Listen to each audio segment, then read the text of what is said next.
Hello बच्चों, let's read this question. The question says assertion inside an electric field a charged particle will always move either along or positive to the electric field. Reason: force on a charged particle in an electric field is along the field if the positive charge and opposite to the field if the negative charge. Option first, both assertion and reason are correct, and reason is the correct explanation of assertion. Option second, both assertion and reason are correct, but reason is not the correct explanation of assertion. Option third, assertion is correct, but reason is incorrect. Option fourth, assertion is incorrect, but reason is correct. So इस question के अंदर हमें क्या बोला गया है कि जो इलेक्ट्रिक फील्ड है इसके अंदर कोई चार्ज पार्टिकल या तो इलेक्ट्रिक फील्ड लाइन के अलोंग मूव करेगा या फिर इलेक्ट्रिक फील्ड लाइन के अपोजिट मूव करेगा। रीजन इसका क्या दे रखा है कि जो फोर्स है ये पॉजिटिव चार्ज के ऊपर in the direction of electric field लगता है एंड अपोजिट लगता है नेगेटिव चार्ज के ऊपर। तो बात करते हैं की कंसेप्ट की। की कंसेप्ट की यदि बात करें तो की कंसेप्ट के अंदर हम लोग डिस्कस कर लेते हैं कि कोई भी चार्ज्ड पार्टिकल यदि इलेक्ट्रिक फील्ड के अंदर हो तो उसके ऊपर फोर्स किस प्रकार से अप्लाई होगा। सो यहां मैं बात करता हूं force on A charged particle. Charged particle के ऊपर फोर्स किस प्रकार से अप्लाई होगा। यहां ये मेरे पास इलेक्ट्रिक फील्ड है कुछ इस प्रकार से, इसको मैं बोल देता हूं E। यदि इस इलेक्ट्रिक फील्ड के अंदर पॉजिटिव Q चार्ज है तो इसके ऊपर फोर्स लगेगा F in the direction of electric field, and यदि मेरे पास नेगेटिव चार्ज है तो इसके ऊपर फोर्स लगता है इन the opposite direction of electric field. And इस फोर्स की जो वैल्यू है ये हमारे पास क्या रहती है, मैग्नीट्यूड की यदि बात की जाए तो ये रहेगा Q इंटू E। ये रहता है हमारे पास फोर्स का मैग्नीट्यूड।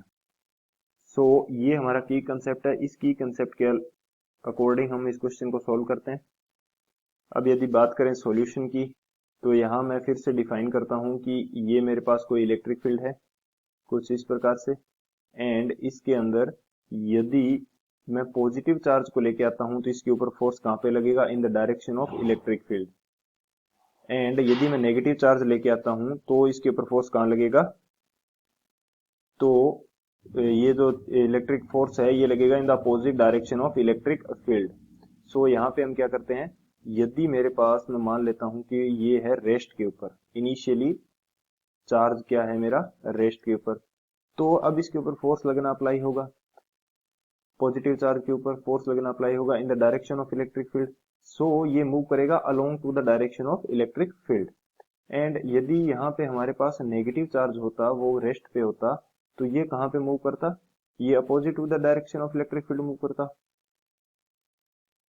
तो रेस्ट की कंडीशन के लिए जो हमारा असर्शन स्टेटमेंट है ये करेक्ट है। लेकिन अब बात करते हैं कि जब हमारा चार्ज पहले से मूव कर रहा है, ये हमारा क्या है, इलेक्ट्रिक फील्ड है। मैं बात कर रहा हूं कि चार्ज जो मेरा है पॉजिटिव चार्ज मैं ले लेता हूं, ये पहले से मूव कर रहा है। जैसे ही ये इलेक्ट्रिक फील्ड के अंदर पहुंचता है इसके ऊपर फोर्स कहाँ पे लगेगा, इधर, यानी कि इन the direction of electric field. ये फोर्स है एंड ये हमारे पास इलेक्ट्रिक फील्ड है, तो इन the direction of electric field लगेगा। तो इसका पाथ किस प्रकार से होगा, ये धीरे धीरे प्रत्येक पॉइंट के ऊपर इसके ऊपर फोर्स लगेगा in the direction of electric field, and ये बेंड कर जाएगा एक कर्व्ड पाथ के ऊपर। तो यहां से हम बोल सकते हैं कि यदि इनिशियली हमारा चार्ज पार्टिकल जो कि रेस्ट पे नहीं है, तो जो हमारा इनिशियल पाथ होगा मूवमेंट का, चार्ज के मूवमेंट का, वो along the and opposite to the direction of electric field नहीं होता। ये पाथ क्या रहेगा, कर्व्ड पाथ रहेगा, जिसकी डायरेक्शन कुछ अलग रहेगी, अलोंग या opposite to the electric field line नहीं रहेगी।